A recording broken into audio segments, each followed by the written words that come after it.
Welcome, outboard motor fans.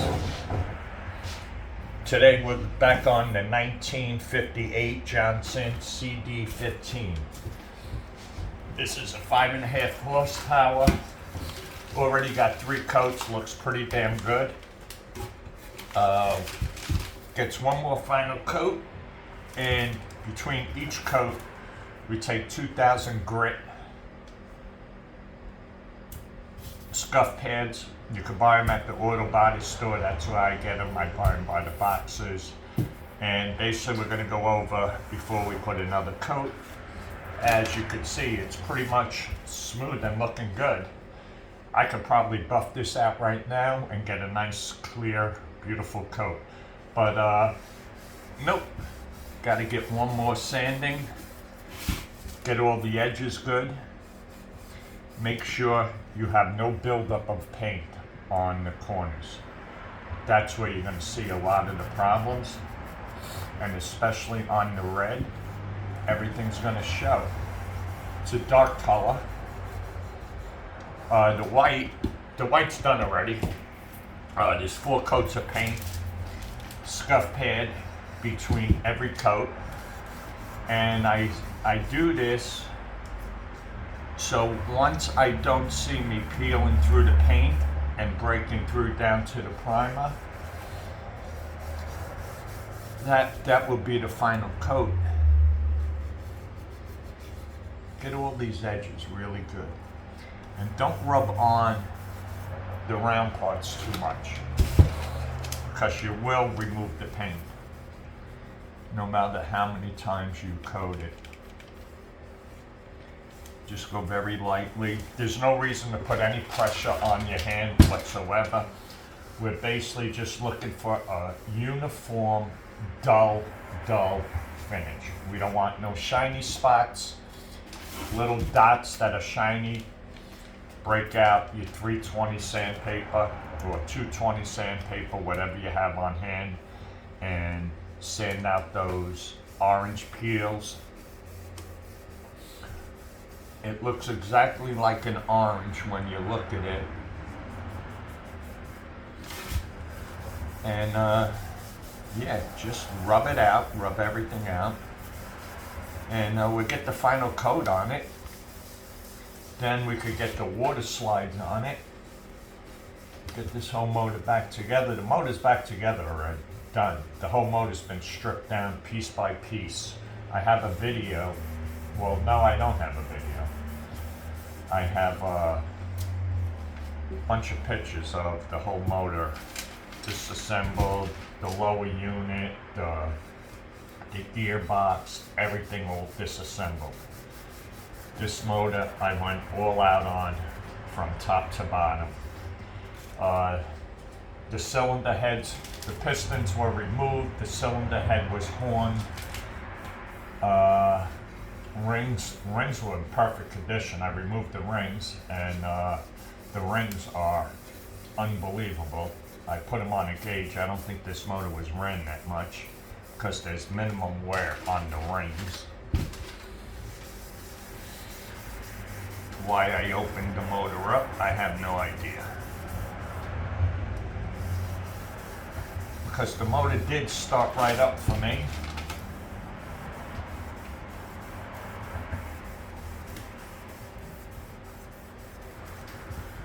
These two-tone motors are heavily sought after. The problem is that people who refinish them,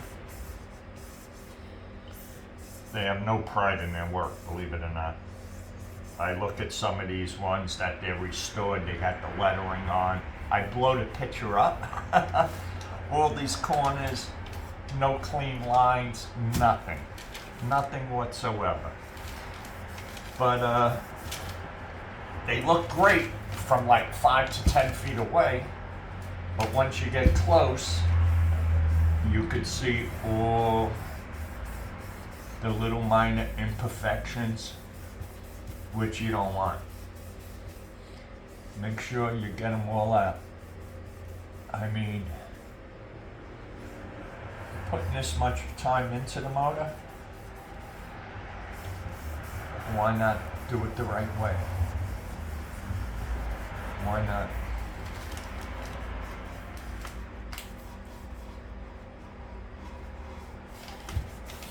Why not?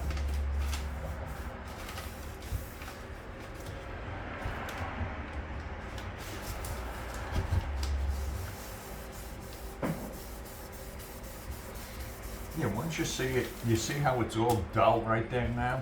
There's no shiny spots, no dots. You're pretty much good there. Pretty much good. Got a few here that. It's not much, you just gotta get it dull and smooth. I do this between every coat. Even when I prime.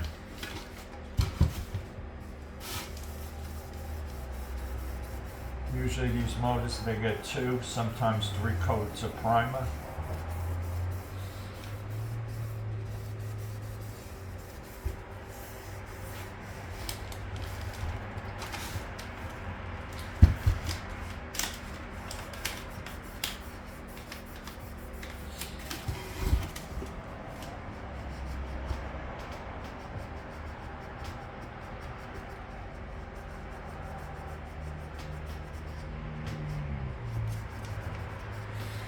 And we'll wipe this whole motor down, get all the dust off of it. I clean the motors, the dust and everything off with Windex that's in the can, the spray can, and it foams. That's the best you could use. They use it in auto body shops, they use it everywhere. The ammonia in it kills the grease and prepares the surface for your final coat. You see inside here, in all these grooves, if you can see how sharp they are, all that build-up paint, I took it all out. I have these metal, they're woodworking tools, and you know, they're like little chisels. And I found one in that pile that fit directly in there, and I was able to scrape all the paint out of each fin, and got that looking very good. So this thing is pretty much ready.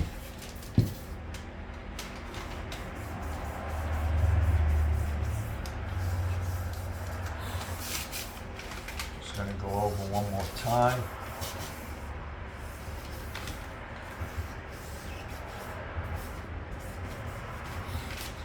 Look at everything.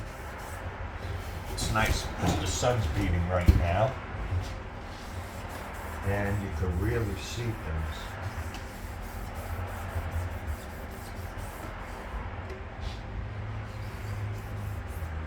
This motor is going to be beautiful when it's done. I never really posted any of my work. I always been very private. And a lot of these motors, believe it or not, you might have seen me at boat shows up in the front. I usually raffle these off. I take about 3,500 raffles and I sell them.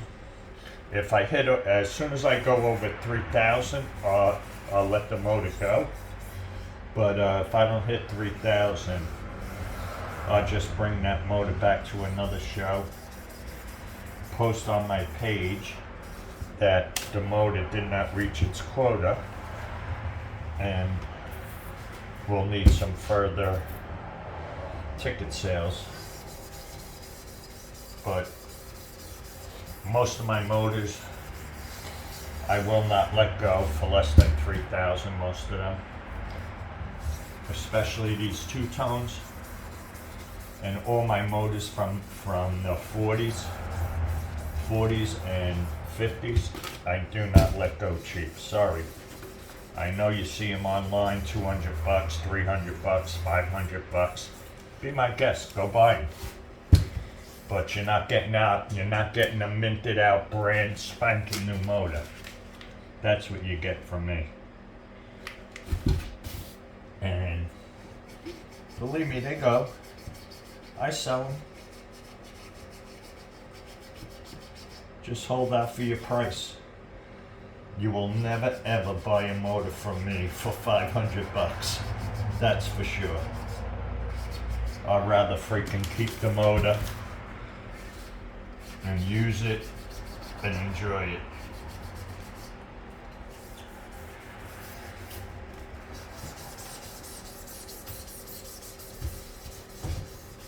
I put a lot of time into these motors. Just in my time alone,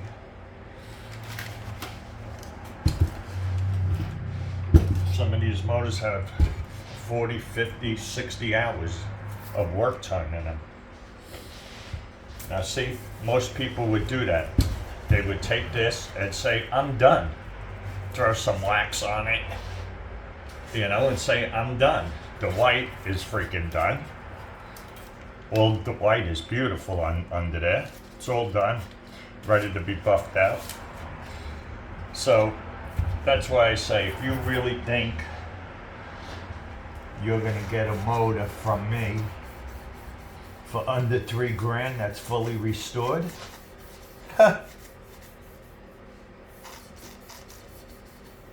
never ever. See, other people would pull the paper off, put the badge back on, put the controls, everything back on, throw it on the motor, put a little wax on it and say, hey guys, up for sale. Not me. This thing is nowhere near showroom condition. I don't know if you could see, but if you blow up the picture right there, you could still see it still has some marks in it, which this time around they will all disappear. Like I said, get these all flattened out, get them all dull.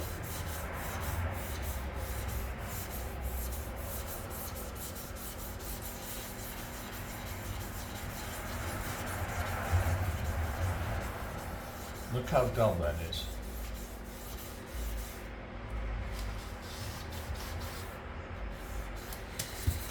Try not to stay on the edges too much, because you will remove all that paint.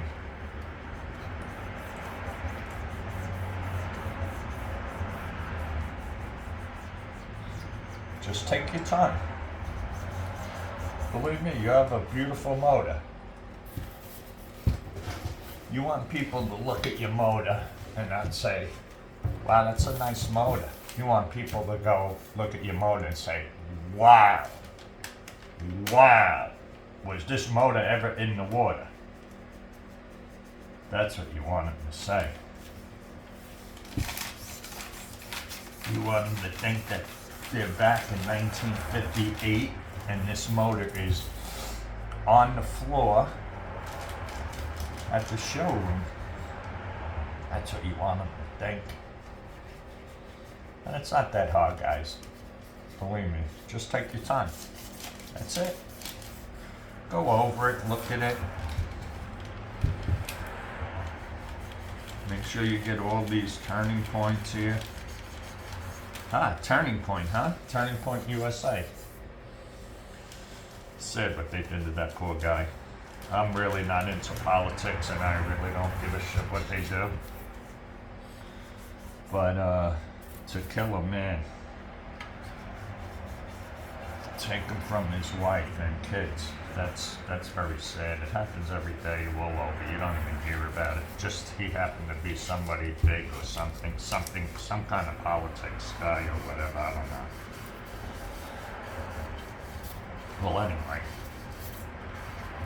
this is our faceplate here, so this is what you're going to be seeing when you look at the motor. So like inside here, make sure you get all these corners. Clean them out good, guys. Doesn't take long. You know, it's time. That's all it is. It's time. And it's time to make it mint.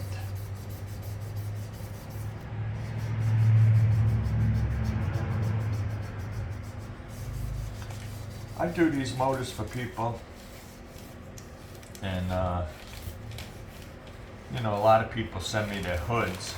They want their hoods done, and I think they do the rest of the motor themselves. They paint it themselves or whatever. I really don't know, but I don't understand why you would do your hood and not the rest of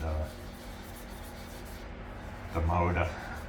Leave the whole lower unit and control arms and all that unpainted, or they paint them themselves.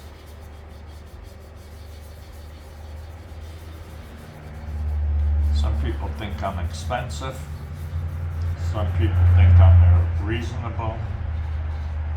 To do a two-tone motor like this is about $750. And you get it back fully lettered. Not no vinyl leather like everybody uses. There will be water slides, just like they put back in the day. There was no such thing as vinyl freaking stickers back then. Everything was water slide. And another thing I want to say to you guys, everybody out there says, oh, old motors, make sure you put 16 to 1, 24 to 1. That's BS, guys. Take it from me. I never ever put gas 16 to 1 or 24 to 1. Everything is 50-50. It is 50 to 1. So the only reason I do that is because back then in 58, they didn't have two-cycle oil. What the hell was two-cycle oil back in the 50s? There was no such thing as two-cycle oil.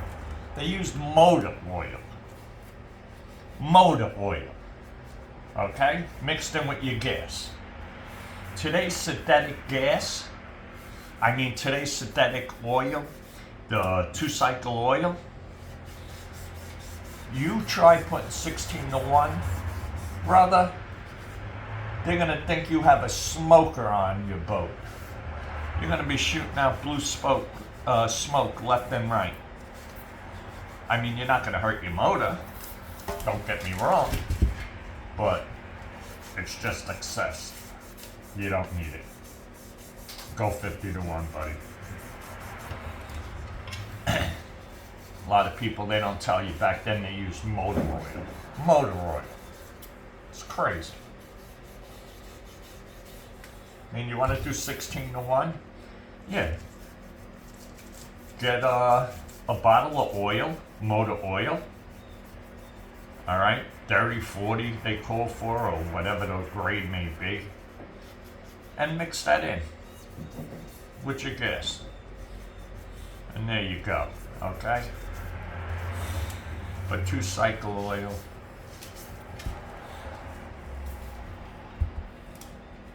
you're crazy.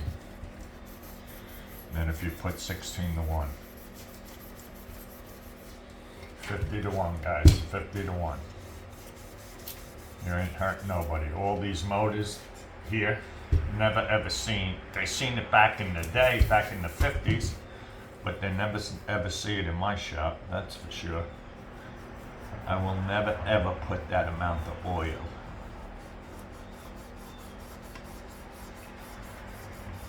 You're asking for problems. You gotta foul out your spark plugs.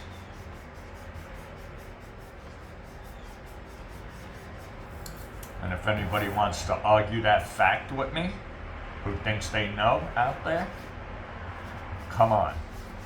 Bring it on, baby, bring it on. Because then I could prove that you know jack shit.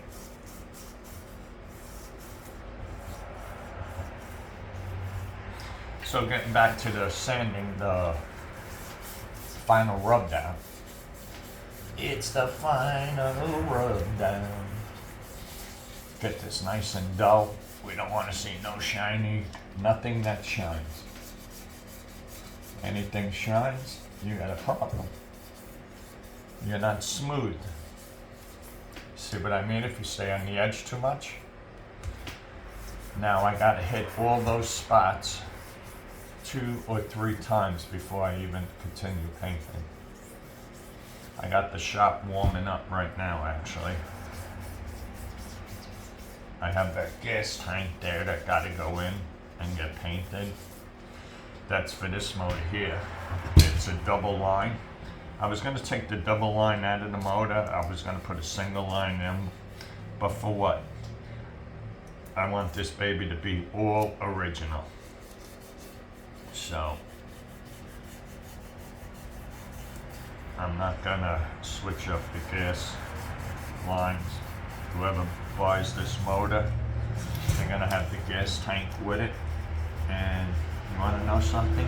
I got, when I put it together, I'll do a video, but I have a brand new double gas line still in the package that came from that Everroot Johnson place I bought out. I had a couple of them. I gave one to my nephew because I redid a motor for him.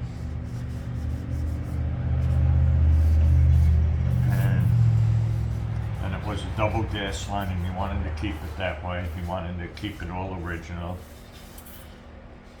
And he uses it on, he has an old wooden boat when he bought his house. They left this old wooden boat there that he restored. It's a pretty nice boat. And he has the motor on there. Every time I go up there, he makes sure he has the boat ready, everything. He always takes me out on it. Sometimes I bring a few motors up there just to run them. Especially if I just restored some, I'll take them all up there. I'll call them up, let them know I'm coming up. I'll go up on the weekend and yeah, we just have some fun running motors, man. Yeah, it's a great thing. People don't realize that Johnson Everroot, well, Everroot's been around. That's the king of outboard motors, Everroot. He built the first motor at the age of 19 years old because he was tired of his ice cream melting by the time he got back home across the lake. So he decided he was going to make a motor that will project them across the lake to the ice cream pole and make it back before his ice cream melted. And that's Earl Everroot, 19 years old.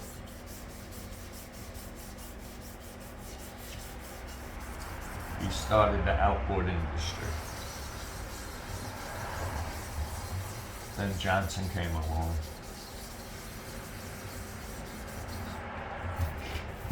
Johnson had a pretty good run. They lost everything in 1929, they claimed bankruptcy. And Everroot in 1935 bought Johnson Corp.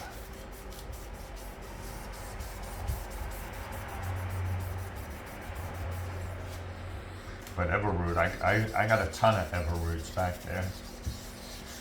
I got some 40s and 50s.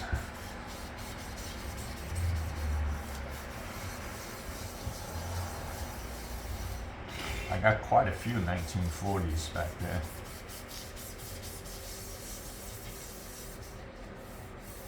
This seems a little...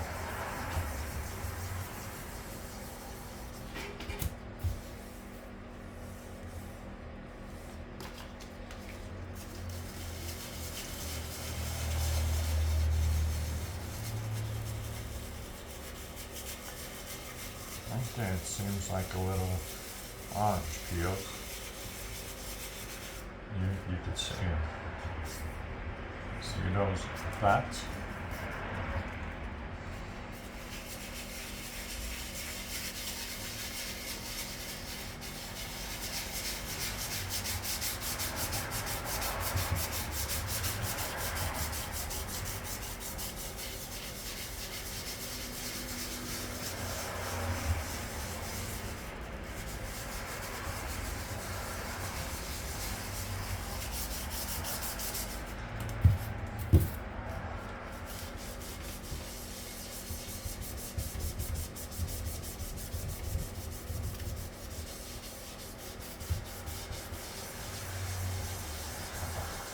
I like going in circles so this way you don't see consistent lines, like rub lines. Sometimes you get buildup on the pad. You leave a little rub.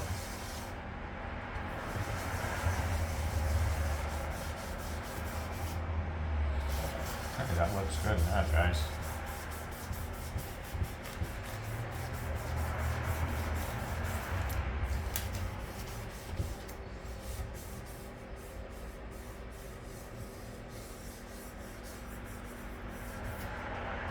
The badge for this motor here, it's like brand new. Everybody was asking me for it. It's the original badge too. I see, well, they have, somebody's been making them, I guess, with a 3D printer. They don't look bad, they look pretty good.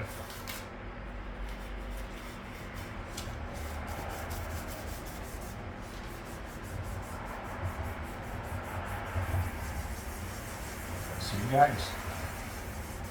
This baby's almost ready to go back into the paint shop. And it's gonna be the final paint. That's it, guys, no more. Next time you see this baby, it'll be being buffed out. We're gonna put a mirror on this.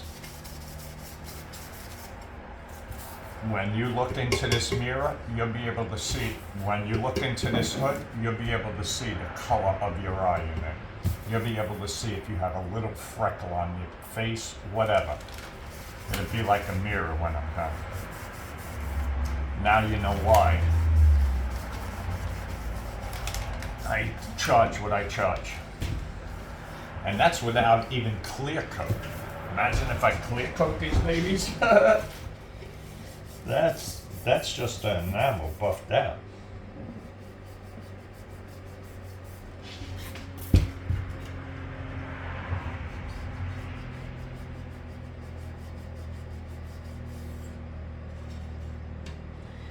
I think this has 4 coats on it already. Yeah, it does. It has 4 coats. In between each coat, this is exactly what I do. I get it as smooth as a baby's butt. I remember my teacher in woodworking. I don't know how old you guys are, but I'm up there.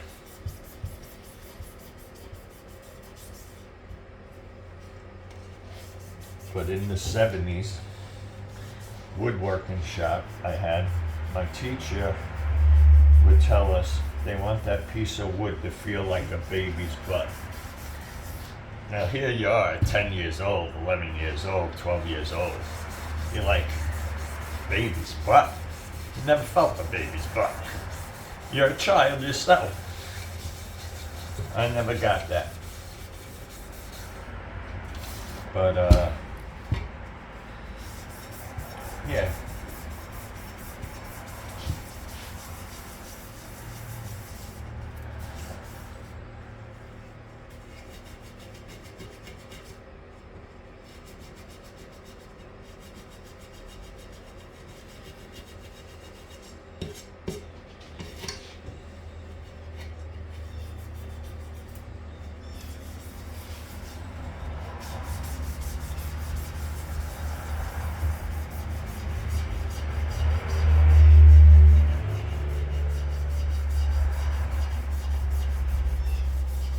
There you go, guys. See, it's coming out nice.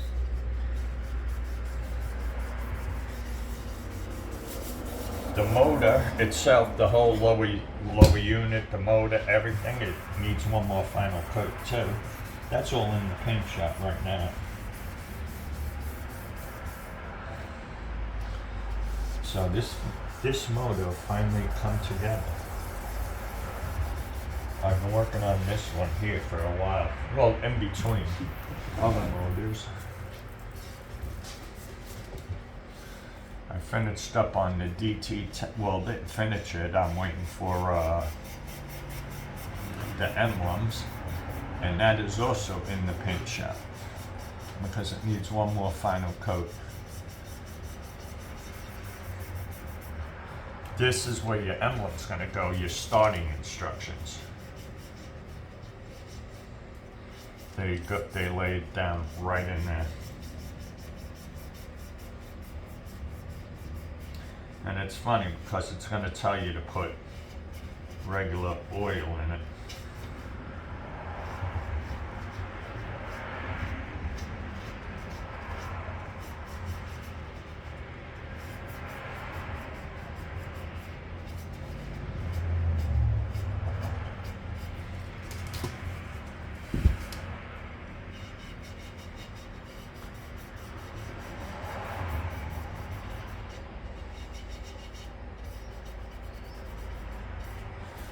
So everything's looking nice and done now. Make sure you get these corners. See these corners, these circles here? You see how nice and smooth those are? That's what you want, guys. That's what you want. Nice and smooth.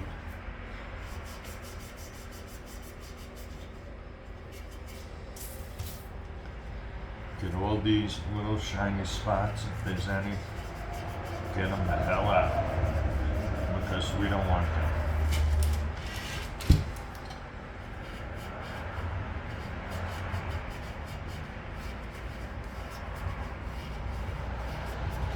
Roll your finger, get the thing and just roll your finger on the circles, get in there. Roll in here on the circles, get in there.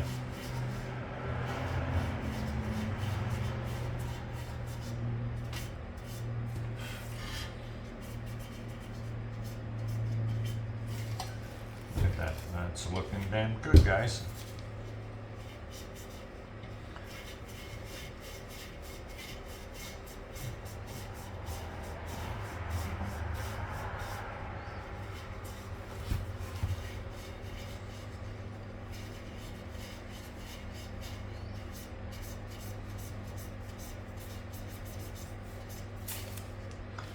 All right, guys, this is it.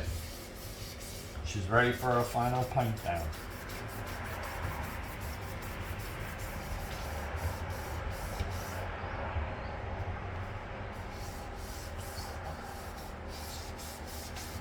Yeah, when you first start it, your first coat, you're gonna get down to your primer again.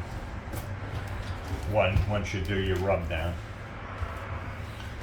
Then on the second coat, you get down to your primer again, but not as much.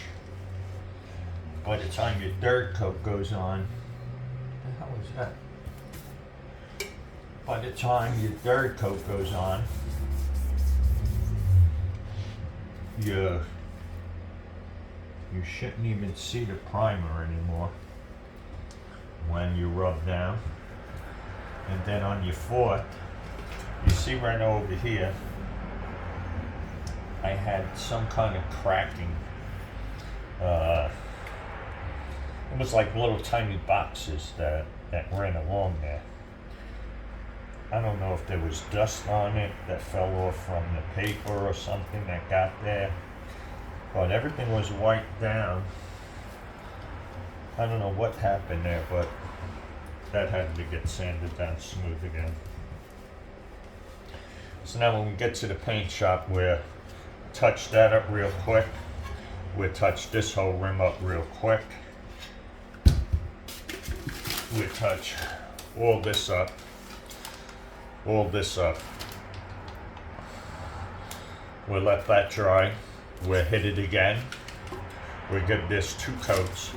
We won't be sanding in between. We'll just be hitting them with 2 coats. We'll hit this with 2 coats. And then get this with 2 coats. Then we'll give the whole hood 1 more final coat.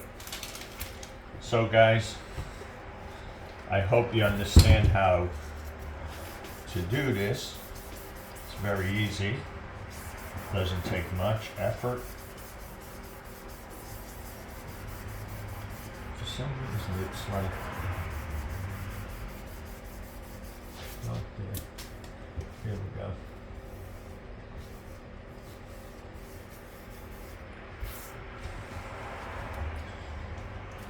Alright guys, so this is ready for paint. Go to the paint shop. We'll get this all done.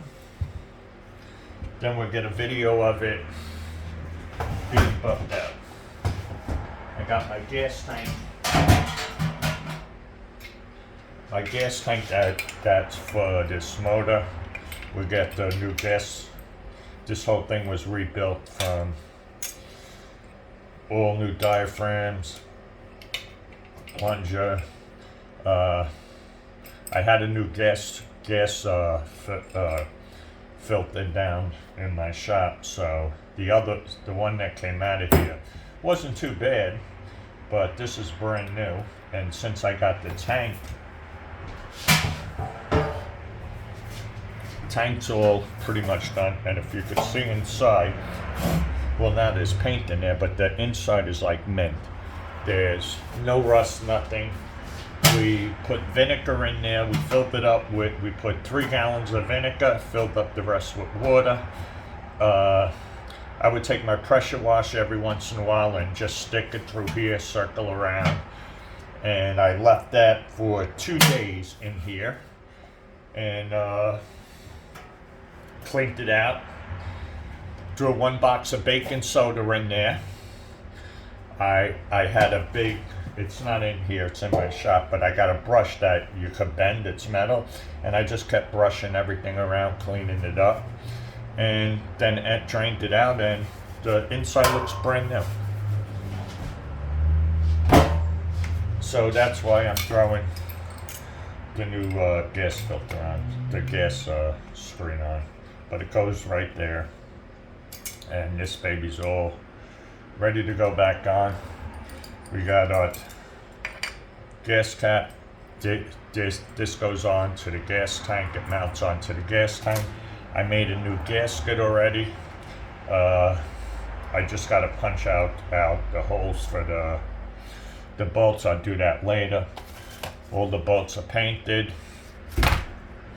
A lot of my gaskets I make, I'll do a video on that. I have all these patterns for gaskets that when I take a motor apart, I redo the gaskets and I make patterns on all the gaskets. Alright guys, hope you enjoyed the video. Till next time.